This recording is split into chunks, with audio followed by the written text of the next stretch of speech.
സനുപേട്ടാ, ഇതെന്താ പരിപാടി? ഇതിന്റെ യൂസ് എങ്ങനെ വരുന്നത്? ഇത് ഇത് വന്നിട്ട് മെയിനായി നമ്മൾ ഉപയോഗിക്കുന്നത് പാർട്ടിഷൻ, പിന്നെ അതുപോലെ തന്നെ നമ്മുടെ ഔട്ടർ വാള്, ഇതൊക്കെയാണ് ഇതിൻ്റെ യൂസ്. പിന്നെ നമ്മുടെ സാധാ ചുമര് പോലെ തന്നെയാണ് ഇതിൻ്റെ യൂസ്. ഇതിപ്പോൾ നമ്മളിപ്പോൾ ഇങ്ങനെ പാർട്ടിഷൻ കഴിഞ്ഞു. ഇത് ചിലവർക്കുള്ളൊരു പ്രശ്നമുണ്ട്, ഇത് ഇളകുമോ അതോ ഇത് തള്ളിയാൽ പോകുമോ, ഇത് ആണി അടിക്കാൻ പറ്റുമോ, അങ്ങനെയൊക്കെയാണ് ഇതിൽ ചില പൊതുവായിട്ടുള്ളൊരു ചോദ്യം വരാറുള്ളത്. ഇതിലിപ്പോൾ നമുക്ക് ധൈര്യത്തിൽ ചുമര് ചെയ്യണ എല്ലാ പർപ്പസും ഇതിൽ നമുക്ക് ചെയ്യാവുന്നതാണ്.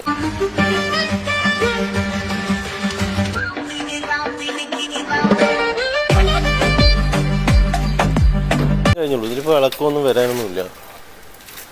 ഇത് നമ്മുടെ ചുമരിൻ്റെ അതേ പർപ്പസ് തന്നെയാണ് ഇതിലും. നമുക്കിതിലിപ്പോൾ എന്താ ചുമര് ചെയ്യണ എല്ലാം ഇതിൽ നമുക്ക് ചെയ്യാവുന്നതാണ്. ഇപ്പോൾ നമ്മൾ ചുമരിൽ ആണി അടിക്കുമ്പോഴും ആ ഒരു രീതിക്ക് തന്നെ ചെയ്യണം.